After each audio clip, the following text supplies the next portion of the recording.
Today's lesson is about intensity, and that's about how brilliant or dull a color is. And you can learn more about intensity, read about it in my book, The Quilter's Color Club. There are examples and exercises. So the first lesson was about value, how light or dark a color is. The second lesson was about temperature, how warm or cool a color is. And intensity, as I said, is about how brilliant or dull a color is. Now this is probably the most difficult of the three color concepts for quilters to discern, especially beginners.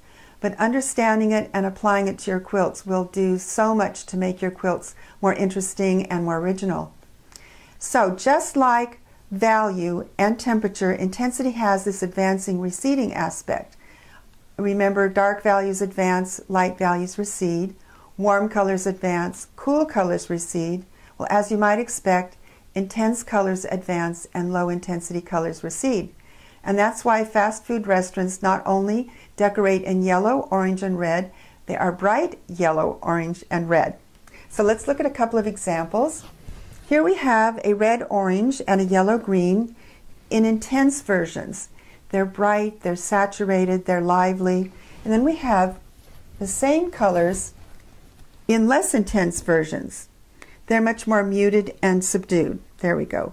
So you can see that intensity has a lot to do with the personality of a color or a fabric, and we all tend to gravitate to one or the other, or medium intensity. It's an infinite variation from super intense to super dull. But I've often have had students come to my workshops and do exercises in the same intensity that they're wearing because we have a preference. So let's look at another couple of examples. This one I just lucked out. I happen to have these fabrics in my stash. On the right is an Alexander Henry print. On the left is a K facet print. And you can see that they have the same colors. Not exactly the same, but very similar colors.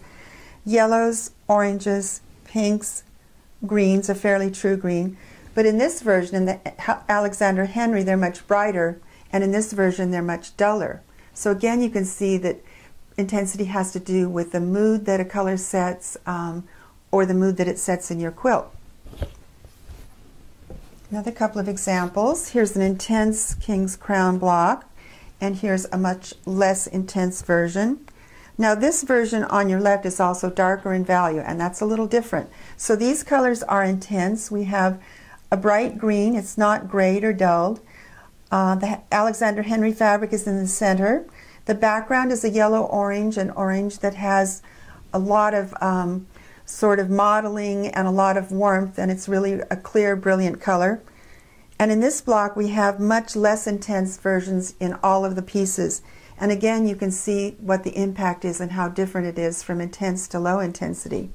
And I have another example. It's a quilt we're going to look at again later when we talk about luster. But in this little quilt, I actually made this in a Judy Matheson workshop. It was wonderful. In this little quilt, the circles seem to advance because they're more intense than the background fabrics. They aren't all super intense, but they're more intense than the other fabrics. And they seem to be floating on the surface. Now you're going to do an exercise with intensity using the King's Crown block. And I want you to decide what you want to be, bright or dull, or something in between. So work intense or work with low intensity. And then I want you to do a traditional value placement with a medium center, dark large triangles, light background, and medium or medium dark corner squares, anything that contrasts with the background. And I think you'll see that it takes a little practice to discern the intensity of the fabrics you're working with, but it's that comparison and contrast that really will teach you about the concept. So that's it for intensity. Next time we will start in with magic fabrics.